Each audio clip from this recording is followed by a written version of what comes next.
ओम नमो भगवते वासुदेवाय। ओम नमो भगवते वासुदेवाय।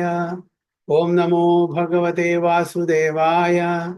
ओम अज्ञानतिमिरान्धस्य ज्ञानाञ्जनशलाकया चक्षुरुन्मिलितं येन तस्मै श्रीगुरुवे नमः।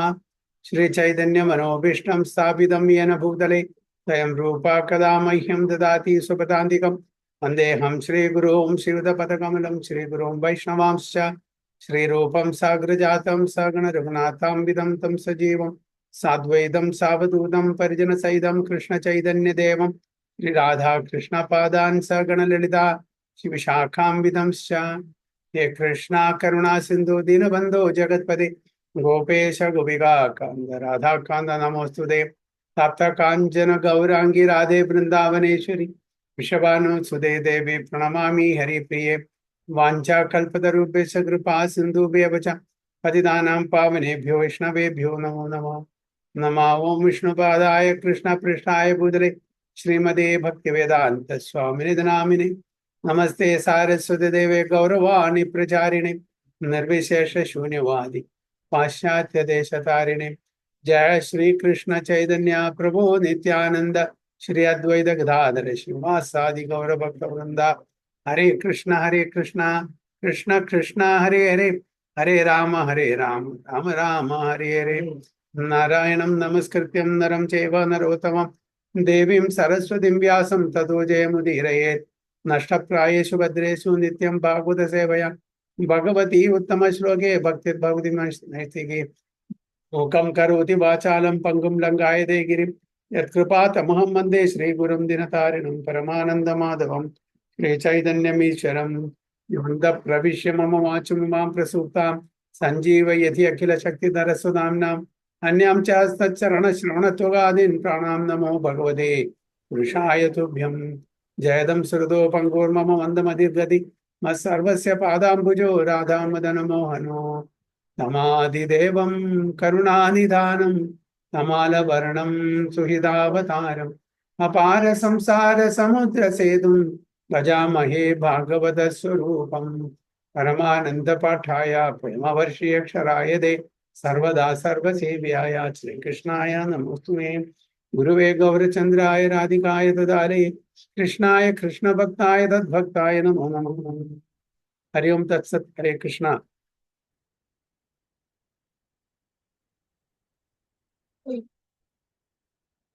Okay, so welcome all the devotees for today's Srimad Bhagavatam class. We are reading from Srimad Bhagavatam, first canto, third chapter, 38 sloka onwards. Hare Krishna, Kapil Prabhu and Mataji.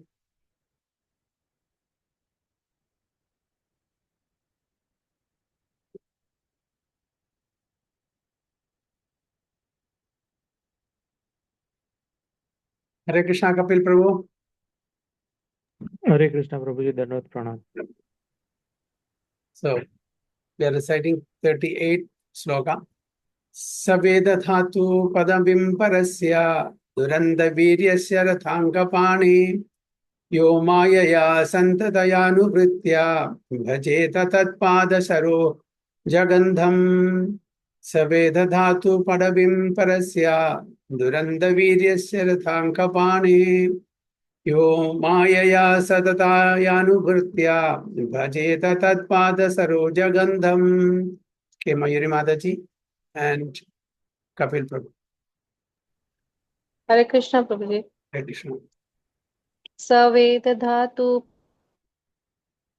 Padamim पदवीं परस्य दुरन्तवीर्यस्य पदवीं परस्य दुरन्तवीर्यस्य रथाङ्गपाणे यो अमाया सन्ततयानुवृत्त्या भजेत तत्पादसरोजगन्धम्. Very good. You are seeing the English or the Sanskrit in while reciting?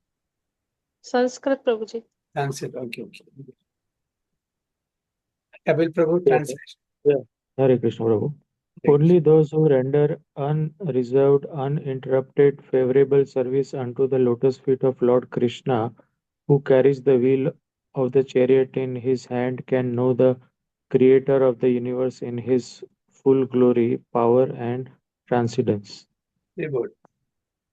Only those who render unreserved, uninterrupted, favorable service unto the lotus feet of Lord Krishna, who carries the wheel of the chariot in his hand, can know the creator of the universe in his full glory, power, and transcendence. Savai pumsam paro dharmo yado bhakti radhokshaji ahaitugi apratihata. Ahaitugi apratihata. Undeserved, uninterrupted, unmotivated, unalloyed. We should render service like that. It should be unalloyed, unmotivated, uninterrupted, unreserved. We should not put any condition. When the servant is serving the master, the servant cannot put any condition. I will serve you only if these conditions are met. That is in the material world. That's a business deal. That's a transaction between two persons or two group of people. But he is the master, we are the servant. We are das, his boss. Okay. So das, we are kinkara. Kinkara means, what can I do for you? So whatever the master wants, we should be doing that. That is his position. He gives everything to us. It's not we who possess everything. It is his mercy that we are enjoying all this comfort in this material world. Although it's a place full of miseries. He has given all the arrangement. He has given all the facilities for us to lead a good life. But we are so greedy that we want to forget the very same person who has given all this. And we want to enjoy separately from him without giving our, the due respect and gratitude to the Supreme Personality of Godhead who has given us everything. So to that person, we should give unreserved, uninterrupted, unalloyed devotional service. And who can understand? Who can understand that? Only the pure devotees. So here they said that who carries the wheel of chariot in his hand. Okay. Why did he carry the wheel of chariot in his hand? What was the occasion?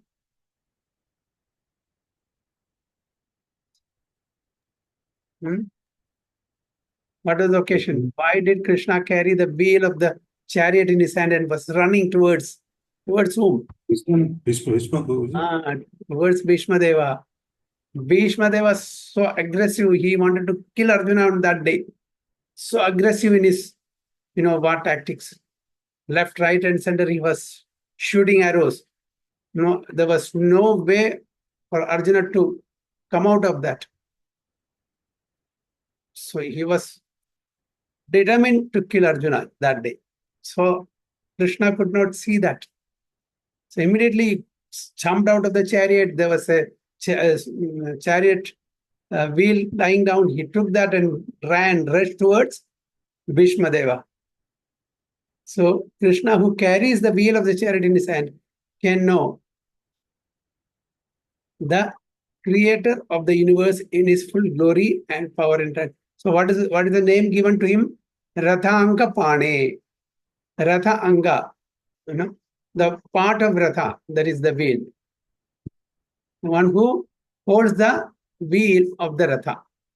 So Krishna's another name is Rathanga Pane, of Lord Krishna, who bears in his hand the wheel of the chariot. So to protect the devotees, he is ready to do anything, everything. He is ready to even break his own promises, his own vows. He said that I will not take part in the war. I will not take any weapon. Even though the wheel is not weapon, but it is as good as weapon. Because he went to kill. He did not go to kill, but it shows to others, the onlookers, that he is going to kill Bhishma Deva. But can he kill Bhishma Deva? No. He will not kill. Also, he cannot kill because Bhishma Deva is also Mahajana. He is also pure devotee of Supreme Lord. He is on the other camp just because Krishna wanted him to be there. It's not that Bhishma Deva is enemy of Krishna. Bhishma Deva wanted, Krishna to break his vow. Either Arjuna will be killed today by my arrows, or Krishna has to break his promise. Any one of these will happen. So Krishna will not allow Arjuna to be killed by Bhishma Deva. It's so close, very pure devotee, friend. And at the same time, he does not want Bhishma Deva to break his promise also. He has taken a vow that either I will make Krishna to break the vow or I will kill Arjuna. So both both the promises he could keep. How Krishna could please both the devotees, keeping both the promises intact. How was it done?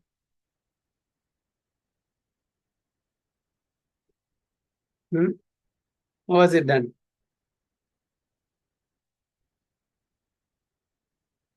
The promise of Arjuna was, Krishna told Arjuna to declare to all the people, Name Bhaktya Pranashyati, my devotees will never be perished. If Arjuna is killed in the battlefield by Bhishma Deva, so what's the value of this promise? Krishna said, I will not say this. You say, Arjuna, because if I say, people will, will not take it for its face value, because they know that I'll break my promise sometimes whenever needed. So Arjuna, being a principled person, a Kshatriya, I will not go back from his words. So you go and declare. So he declared, Name Bhaktya Pranashyati. So he kept that promise, and he kept the promise of Bhishma Deva, by making Krishna take the weapon. So both the devotees, pure devotees. It's not that one is inferior, one is superior. Both are pure devotees. Bhishma Deva is Mahajana, one of the 12 Mahajanas, not an ordinary person. And Arjuna is very close friend and a pure devotee also. Both of them are so close, and Krishna wanted to protect the words, the promises of both of them. So only such people can know the creator of the universe in his full glory. We may know here and there that Krishna is great, Krishna is supreme personality of Godhead, Krishna did this, did that. But if you want to know the full glory, only the pure devotees can know that. And his power and transcendence. So only the pure devotees can know the transcendental name, form, and activities of Lord Krishna due to their being completely freed from the reactions of fruitive work and mental spirituality. So those who have some tinge of karmaganda, of fruitive activity, or some tinge of jnanaganda, speculation, they will not be able to understand Lord Krishna in his full glory, power, and transcendence. But who can understand? Only the pure devotees of the Lord, who is not influenced or who has no even a tinge of speculation or fruitive activities. The pure devotees have nothing to derive as personal benefit or personal profit from their unalloyed service to the Lord. The pure devotees' activities, their devotion to Supreme Lord, not out of some motivation or expectation, as in Bhagavatam, that verse clearly indicates, Savai Pumsam Paro Dharmo Yado Bhakti Radho Ahai Tugi. No reason, no motivation. In the material world, we, perform many activities out of expectation of some result from that activity, isn't it? We are going to the office, we are working for what? Just because that we love the boss? No. Is there anyone, because I love my boss, so I go and work? Even if I don't get salary, okay, no problem. No, everybody is working for some benefit. We are toiling, we are slogging day and night just to earn some money. So it is not out of love. Here, devotees, they don't do that. It is said in Bhagavatam, Paropagarartham idam shariram. The devotees, this body is meant to serve the others who are struggling in this material world. So they render incessant service to the Lord spontaneously, without any reservation. So they don't have any reservation to do any activities that are pleasing the Supreme Lord. They are not doing it for their self-gratification. Even though we may be engaged in devotional service, to a certain extent, we are all doing what is comfortable for us. In other words, that is comfortable for our sense gratification. I am doing seva in temple or in congregation. That is okay, comfortable for me. I will not be able to do anything other than that. Because I will see, okay, this is comfortable for me. I will do that. I will choose my service. But pure devotee will not choose their service. Whatever they are asked to, they are ready to do. That is a pure devotee. But in our case, as practicing devotees, as we are not pure, we will insist, I want to do this particular service. I want to do that particular service. I don't want that service. Isn't it? That's our condition, because we have not become pure. That's why we will not take up any service for that matter, because we have not become pure. Only pure devotees can do such service. We will pick and choose. I like this service. I like making garland. Okay. I like preaching service. I like deity service. I like management. But if somebody has to go and clean the toilet, no, I don't want to, because we think that it's an inferior job. Sweep the floor, no. Even the king of Orissa, he sweeps the floor in front of the Ratha. So even that king is servant to the Supreme Lord. That shows that. Materially, he may be so opulent, very famous, very influential, but in front of the Supreme Lord, he is a servant. So devotees, they don't have any personal profit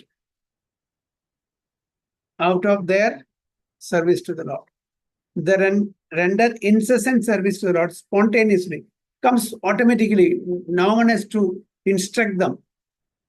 Immediately, spontaneous service, without any reservation. Everyone within the creation of the Lord is rendering service to the Lord indirectly, directly. Even the atheists, they are doing service to the Lord, but not directly, indirectly. They don't know that. They don't believe in God, but still they are serving the Supreme Lord. How? By saving the humanity. It's also service to the Supreme Lord only. Because when we are saving his children, it's a service to the Lord indirectly. It's not a direct service. They may object, they may, oppose the Supreme Lord's existence. That's why it is said, rendering service to the Lord indirectly or directly. No one is an exception to this law of the Lord. No one, even the atheist. Everybody is serving this material world, either materially or spiritually. Materially, A serves B, B serves C, or husband serves wife, wife serves husband, parents serve children, the citizens serve the country. So everybody is in service. Nobody can stop serving one another in this material world. The other living entities are serving each other. We are serving other living entities directly or indirectly, isn't it? So without service, we cannot live in this material world. How much ever you say, no, I don't want to serve anybody. If you are not serving anybody, at least you are serving your own senses. The service is our constitutional position. But unfortunately, instead of serving the Supreme Lord, we serve our body, our senses, the extensions of our body. Our service is misdirected. So those who are rendering service indirectly, being forced by the illusory agent of the Lord, are rendering service unto him unfavorably. By the illusory energy of Supreme Lord, by Maya Shakti, they are also serving, but out of force, out of compulsion. And they serve him unfavorably, not willingly. But service is there.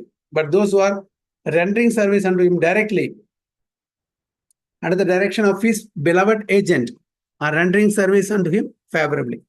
Such favorable servitors are devotees of the Lord, and by the grace of the Lord, they can enter into the mysterious region of transcendence by the mercy of the Lord. So those who serve the Supreme Lord favorably, they are promoted to the supreme abode of the Supreme Lord.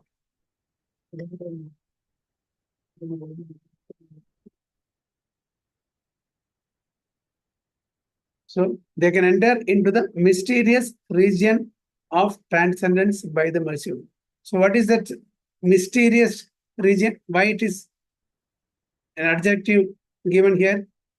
That region which is mysterious, because we don't know. Almost all of us do not know about that region, about Vaikuntha, about Goloka. Whatever little we know from the scriptures, that's all. But that also people will take it as myth. They will not accept it. Oh, no, it's all false. It's all, stories made up of people. So that's why it's a mysterious region. We don't know. We don't have any concrete evidence or details of that region. Although there are some indication, some information in the scriptures, but then people will tell that these are all stories made up by people. But the mental speculators remain in darkness all the time. Why? They keep speculating. That jnanis, they keep speculating about the Supreme Lord.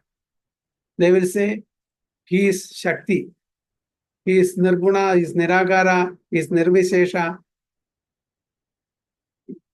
But is he Nirguna? Nirguna in the sense they will say there is no quality. Nirguna means it is having spiritual quality, no material quality. And Niragara means no rupa, no form. He is an abstract light. He is formless. So they keep on speculating differently. So that's what it said that, but the mental speculators remain in darkness. So such people will be always in darkness or in ignorance. They will not be revealed the mysteries of that personality.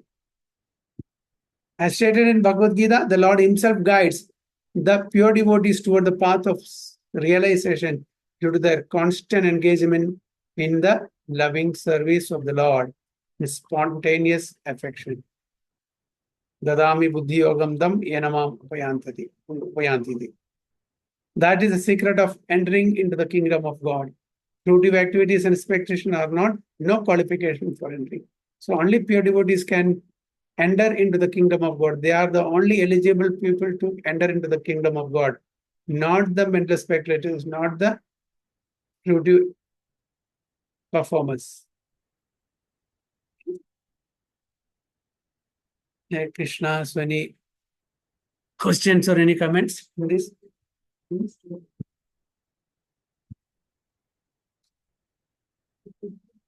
Hare Krishna, Prabhuji. Hare Krishna. So this, whatever earlier you explained about Bhishma and Krishna and Arjuna, that situation in the war actually.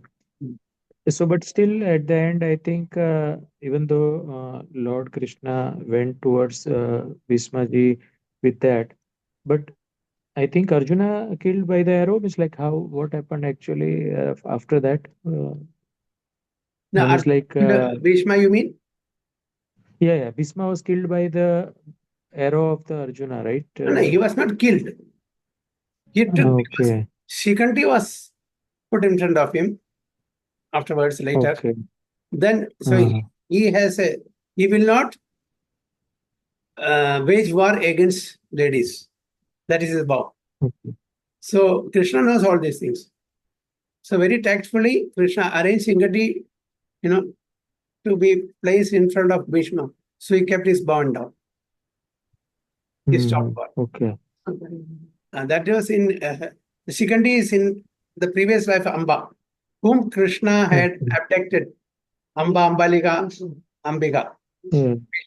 Bhishma had abducted for his for the sons of Satyavati, that is fathers of not fathers, Amba Ambaliga, Vichitravirya and Chitrangada for them, stepbrothers of Bhishma. Okay. Okay, Prabhuji. They passed away, both of them. Then they wanted progenies. So Satyavati requested Vyasadeva. He came and Amba, Ambika, Ambaliga. No. Amba is, yes, Shikandi. Ambika and Ambaliga. Okay. In them, one was Pandu, other one was Dhritarashtra, and maid servant. That is Vidura. Yeah, correct. Yeah, but I was just trying to recall, Prabhuji, how finally this Bhismaji was killed actually No, in the war. he was of not killed. Kurukshetra. He was not killed, no? He was not killed. Huh? No, he was not killed. He If only, I'm recalling, he was on the in the bed, yeah, he was in the bed of arrows. arrow. Yeah, he was in the bed Yeah. of arrows. So I thought No. maybe somebody has sorted arrow. Yeah, sorted that is arrow. only Arjuna only. Arjuna only. Yeah, because he put down the arrows. That time only Krishna said, now you should. Okay. Then he was defeated and he was placed in the bed of arrows and he had a Icham. Yes. Then before his passing away, Bhishma Deva along with Pandavas went there, glorified Bhishma Deva, and Bhishma Deva was asked to give administrative skills to Yudhishthira Maharaja. All these things happened. Then during the Uttarayana time, that means just seeing the Lord face to face, he left his body as per his icha, as per his desire, because he had the icha mrityu vara. From whom he got that icha mrityu benediction? From his own father. Okay. Shantanu. Okay. I think I don't recall, Prabhu. Thank you, Prabhuji. Yeah. The ninth chapter, Bhishma Sudhi is there. If you read, you will have the first canto, 9th chapter. Okay, Prabhu. Now we are in 3rd chapter, right? So this will be, discussed in detail in the 9th chapter. Bhishma Sudhi is also there because Pandavas, Lord Krishna, Vyasadeva, Parashurama, Sukadeva, all the sages are present while Bhishma Deva leaves his body. Why? Because he's not an ordinary person. He's a Mahajana. Right. Bhishma Deva wanted to see that person, that Charangapani, that form of that Supreme Lord while he was quitting the body. Partha Sarathi. Noted, Prabhu. Thank you. Hare Krishna, anything else? Or we'll go to text 39. Prabhuji, one thing is that this unfavorable service. Yeah. So if a person is like favorable and unfavorable service. So favorable is like bhakti and his path. And unfavorable, you are saying that if you are serving others without, even an atheist also, but he is being unfavorable service, that is what you are saying. So can you a little bit elaborate on this? Okay. Unfavorable. Now, for example, Kamsa, he was always remembering Krishna. Was it favorable or unfavorable? It's good, only favorable, I think. No, Kamsa was always remembering Krishna. Why? Out of fear. It was not a favorable service. Remembering Krishna is very good. We should be always remembering Krishna. Sadadam kirtayanto mam. You should always remember Krishna. Smartavyam sadam Vishnur vismartavyam na jatujit. Always remember Krishna, never forget Krishna. Kamsa was also remembering Krishna always. Shishupala was also remembering Krishna always. But not in favor. Oh, okay. So in that unfavorable. But still, even though it was unfavorable, Krishna has no dvanda, duality. Whether favorable or unfavorable, he will take it. He will accept that service. Pudana went to kill Krishna, the baby Krishna. It was favorable or unfavorable? Unfavorable. Still, she was given the place of Datri, nurse, mother's place in Vaikunta or Goloka. Although unfavorable. But even though unfavorable, but only thing is unfavorable in the extreme sense. They'll be delivered, and favorable in the extreme sense, they will also be delivered. But those who are in the middle, like us, we are not favorable, we are not unfavorable, we are mixed. So you should be extreme. If you are an opponent, you should be an extreme opponent, like Kamsa, like Shishupala, like Hiranyaksha, Hiranyakashipu. That extreme villain. छोटा मोटा villain से काम नहीं होता है. Okay. But Shishupal also was born like a curse. No, he was having some curse on this, that he was he was not like having some curse. He has born like different eyes. Yeah. But then he got merged. Savija Mukti. He got the Mukti also, no? After he was killed by Sudarshan Chakra of the Supreme Lord. That is what. He was.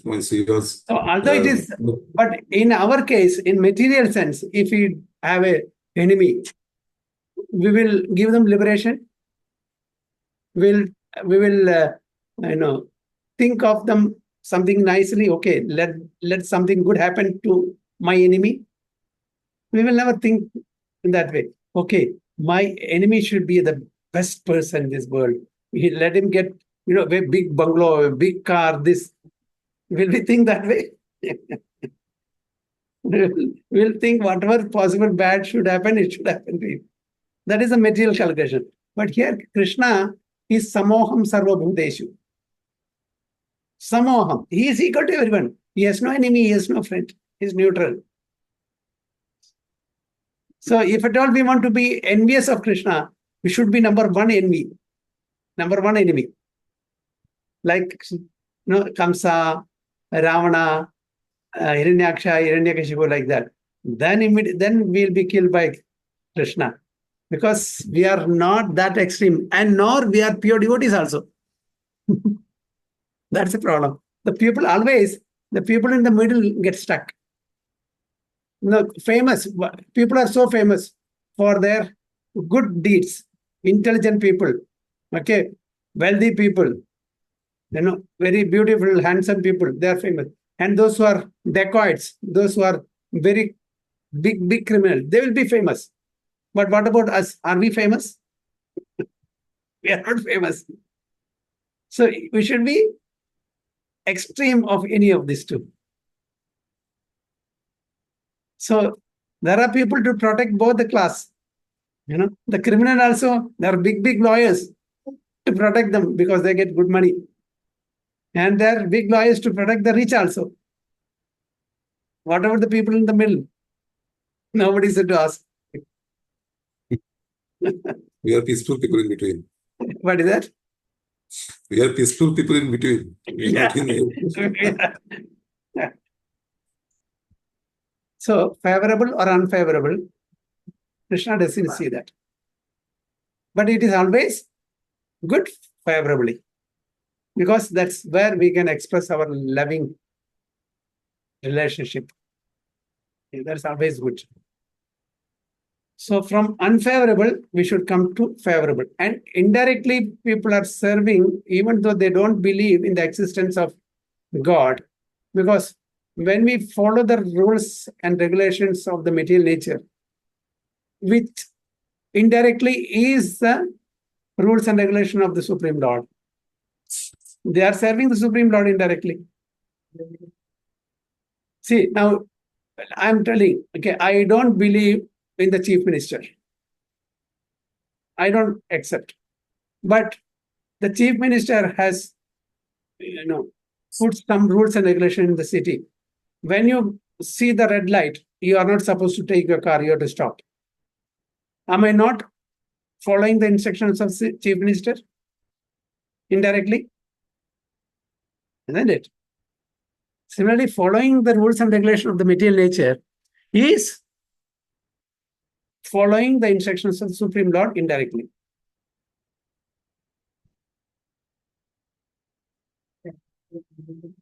Right? Correct. Okay,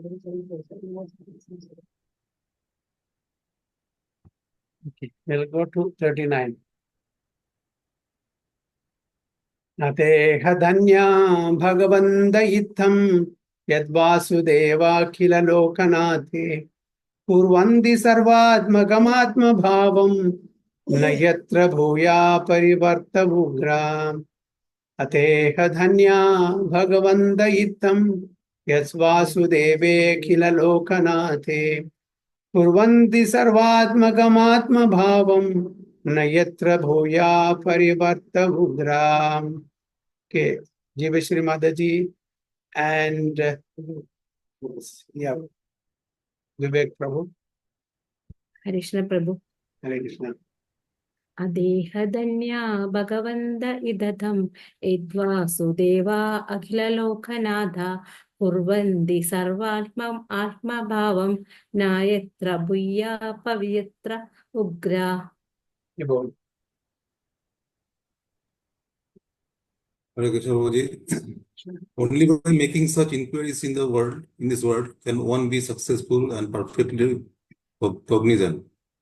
For such inquiries invoke transcendental ecstatic love unto the personality of Godhead, who is the proprietor of all the universe, and guarantees and person immunity from the dreadful repetition of birth and death. okay, very good. Only by making such inquiries in this world can one be successful, perfectly cognizant. For such inquiries invoke transcendental ecstatic love unto the personality of God, and who is the proprietor of all the universes and guarantees sent person immunity from the dreadful repetition of birth and death. So we should make inquiries. Only human beings can make inquiries. That's why in the Brahma Sutra or Vedanta Sutra, the first aphorism is Athato Brahma Jitnyasa. In the human form of life, we can inquire. Animals cannot inquire. Birds cannot inquire. Trees cannot inquire. Can they inquire? Who can inquire?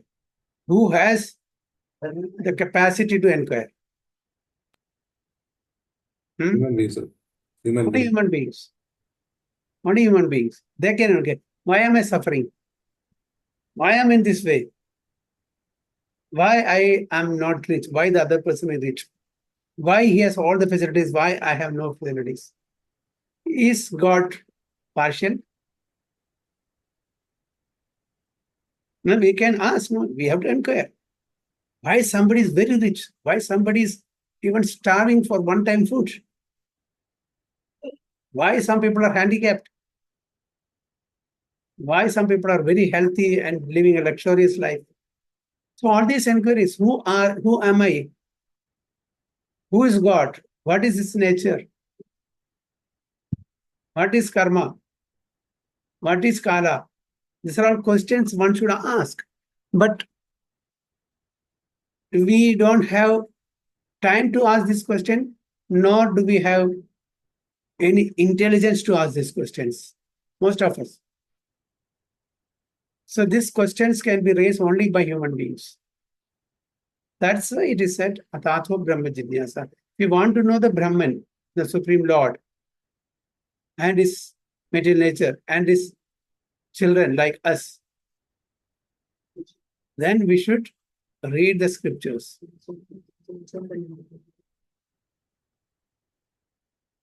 So we should have the cognizance, the knowledge. For that, we have to read, study the scriptures. We cannot just imagine it may be like this, it may be like that with our tiny intelligence. Each one of us has different degree or varying degree of intelligence. Some people intelligence will be very sharp, some very poor.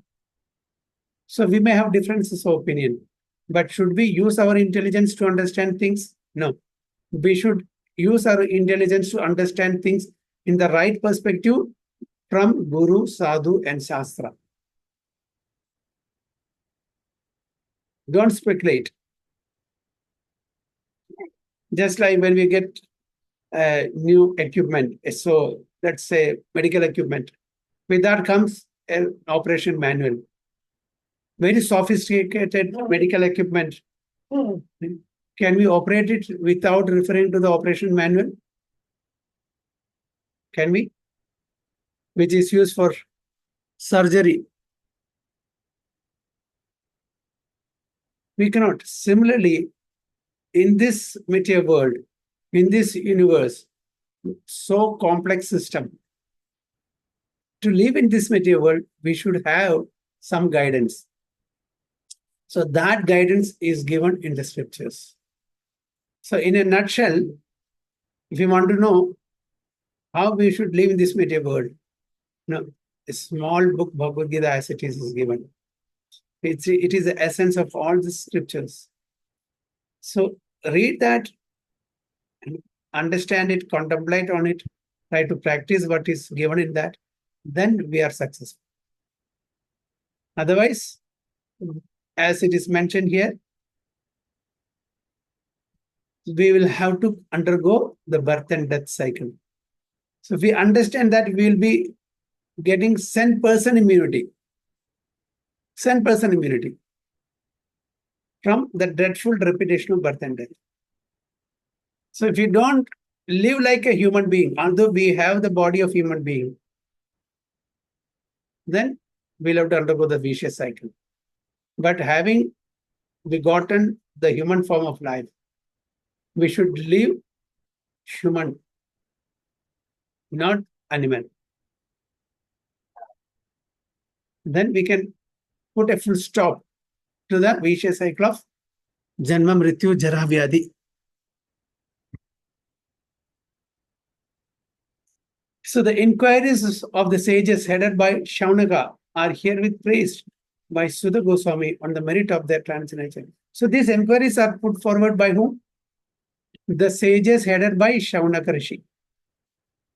These inquiries are asked by the sages for us on our behalf.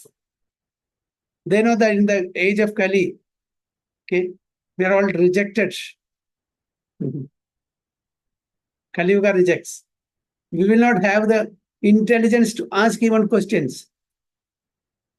Many a times it so happens that, okay, you have any questions, and the class teacher asks.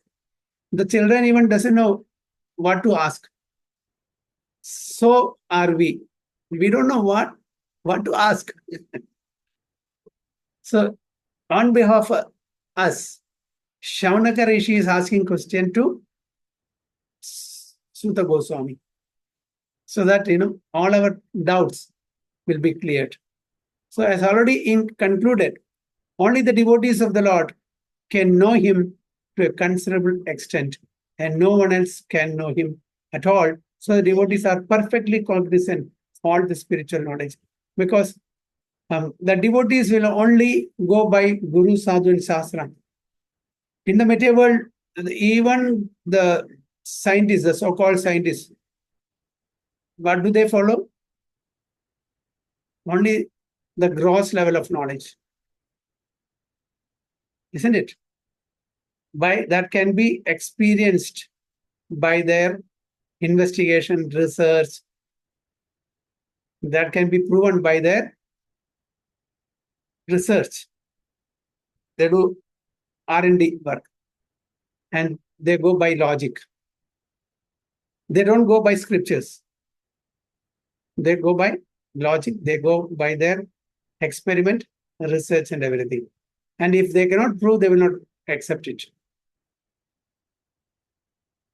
Science will not accept unless it is proved. So this is not science. This is metaphysics. This is beyond science. This is transcendental. This knowledge is not gross. This knowledge is subtle. What we learned in colleges and universities are gross knowledge, relating to our body. Even the doctors who are studying for MBBS and MD and other thing, then they know only the analytical system of the body, the gross organs, the anatomy, the physiology. That's all. Nothing more than that. They cannot go beyond the gross. They cannot go beyond the gross in the sense they don't know about the mind. If you ask somebody, you just touch and show me where is your mind. Can any scientist say? Can any doctors point out and know your mind is here? It is not localized. Can anyone touch and show where is the soul? What is the constitution of the soul? What is the characteristics of soul? But it's all given in our scriptures, but people will not take it. They will not agree to it. So there are physical knowledge, yes. To a certain extent, we can go by the scientific way. But metaphysics, beyond physics, we should accept only the scriptures. That is the eternal scriptures. There's no other way. And we have to accept it. Why? Because with our tiny brain, we cannot analyze it. And we cannot come to a conclusion. So we follow the parampara, the acharyas, the sampradaya. The acharyas are not ordinary people like us. The acharyas, you take any acharya in the parampara, Adi Shankaracharya, Ramanujacharya, Madhavacharya, Chaitanya Mahaprabhu, so many Goswamis, okay, Ramakrishna Paramahamsa, Srinarayana Guru. These are all not ordinary people. The Shat Goswamis of Vrindavan and our Guru Parampara, Bhaktivinoda Thakur, Bhakti Siddhanta Saraswati Goswami Maharaj, Srila Prabhupada, they are pure devotees. They, in their meditation, their knowledge is revealed to them. Otherwise, do you think that Prabhupada in a period of 11 to 12 years can do so much of writing, so much of traveling? 14 times I think he traveled around the globe in 12 years. So many interviews, so many lectures, so many temples and congregations started by him. And so many morning walks, so many literatures is translated, gave word-to-word meaning, translation, purport. Is it possible? The whole human life, if we get, we start from, it is not possible. In 11 to 12 years, he did all these things. Why? Because they're all empowered by the Supreme Lord. Otherwise, it's not possible. So these acharyas are not ordinary people. They are all realized, self-realized people. So such people we should follow because they have got enlightened from the Supreme Lord. So we should follow such people. But in the material world, we want to follow some so-called famous people because of some material power, money, some material knowledge, or beauty, something like that. But that's all temporary. It will go. No matter of time, will be vanished. But the fame and the education that is given by the acharyas, see, Shankaracharya, 1000 plus years, still we are talking about him. Ramanujacharya is also around 1000 plus years. Madhavacharya, we are talking. Chaitanya Mahaprabhu, 525 years before. We talk about him. Which personality material personality we know, who was there 1000 years before? Why we are not discussing about such personalities? They will not be remembered at all because their contribution is only material, it is zero. It has no value. It's temporary, it's flickering, it goes by the time, by passing of the time. So the personality of Godhead is the last word in absolute truth. Impersonal Brahman and localized Paramatma Supersoul are included in the knowledge of the personality of Godhead. So the personality of Godhead is Bhagavan, who has a form, whom we call as Krishna. So his two other features are also included in him. Now, for example, let me say Vivek Pariyal Prabhu. Vivek Pariyal Prabhu is a person who has multiple, abilities, multitasking abilities. And I said, good, singer, he is a good painter, he is a good cook. These are all his special. So all these abilities are inbuilt in him. You see, are they separate? No. So when I speak of Vivek Pariyal Prabhu, I have to glorify this energy, this Shaktis. That he's a good preacher, he's a good scientist, he's a good painter, he's a good singer, he's a good cook. These are all his abilities. It is in similarly the aspects of Bhagwan, Paramatma, and Brahman. They are there in Bhagwan. They are identical. They are not separate. But when we speak about only one aspect of that, say Brahman, that doesn't include Bhagwan. So when I speak only the one aspect of Vivek Pariyal Prabhu is a good artist, he doesn't speak about the other qualities. So only one. But Bhagwan, when we speak about Vivek Pariyal Prabhu, we speak automatically about all his qualities. So Brahman is one aspect. Brahman doesn't include Paramatma and Bhagwan. Paramatma includes Brahman. Bhagwan includes Brahman and Paramatma, all the qualities. So this is different. That's what it is mentioned here. Okay. The impersonal Brahman and localized Paramatma are included in the knowledge of the personality of Godhead. So Bhagwan means he has all this impersonal Brahman aspect also, Paramatma aspect also. So Vivek Pariyal Prabhu means he has all the abilities that he is a good preacher, he is a good cook, he is a good singer, he is a good, actor like that. All these qualities we know. The moment we talk, Vivek Pariyal Prabhu. But when we just say one quality, that is a good painter, it doesn't include the other qualities. Is it clear? That's what Bhagwan is, the ultimate, because that person, Bhagavan, includes everything. Some people say you are limiting the supreme personality of Godhead, the controller, the master, the proprietor of the so many universes, this creation, into a form. How is it possible? Mother Yashoda asked Krishna to open the mouth when she got a complaint from the Gopas and especially even from Balram that Krishna ate mud. Then Mother Yashoda said, yes, I will not believe the other Gopas, but I will believe Balram because he will not say something wrong about Krishna, his elder brother. So when Balram says that he has eaten mud, means you should have eaten. Oh Krishna, you don't say lie, don't hide it from me. Open your mouth. Then he is trying to swallow it. Before he opens the mouth, he is trying to swallow so that he is not caught by Mother Yashoda. Then he is telling, no, Mama, I did not eat in his sign language without opening his mouth. By the time, he is trying to swallow everything, then slowly he opens the mouth. So when he opens the mouth, what Mother Yashoda is saying? The whole universe is seen inside the mouth of little baby Krishna. Even she is seeing that she's seeing Gokula and she is seeing herself asking Krishna to open the mouth. That means within Krishna, everything outside is also there.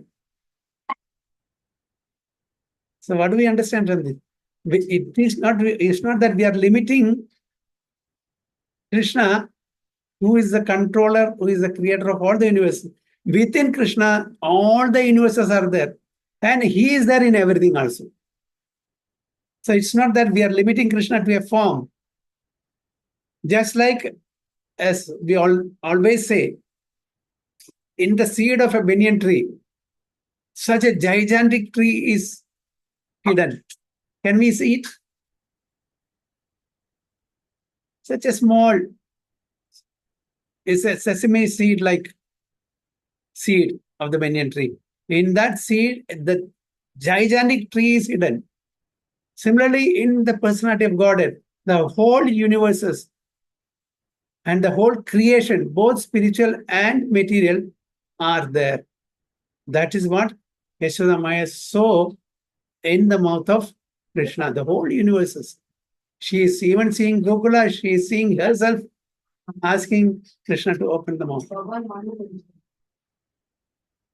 So one should not mistake, oh, Krishna is limited to the form. Krishna, how can you limit a God to a form? You and I can have a form. How is that the supreme personality of Godhead cannot have a form? That means we are limiting. We are limiting Krishna not to have form means he's not God in that sense. So this is also a logic and just our understanding.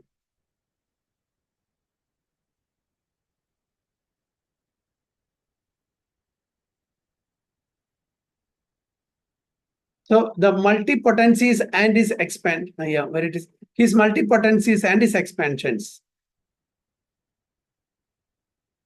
Yeah. So the devotees are congratulated as being all successful. A 100% devotee of the Lord is immune to the dreadful material miseries of repeated birth and death. So they are saved from the repetition of birth and death. The 100% devotee, completely surrendered devotees, pure devotees of the Lord, they are immune. Others will take time. We have to come to that platform. We should have that unflinching faith and we should follow his instruction. Then we'll also come to that stage of pure devotee. Then we will also be immune to the miseries of repeated birth and death. Hare Krishna, Vancha Kalpatarubhesha, Kripa Sindhubhya Vacha, Patidanam Pavanebhyo Vaishnavebhyo, Ananda Kodi Vaishnavi ki jai, Srila Prabhupada ki jai, Guru Maharaj ki jai, Ta Go Pramanande, Hare Hare Hare Krishna.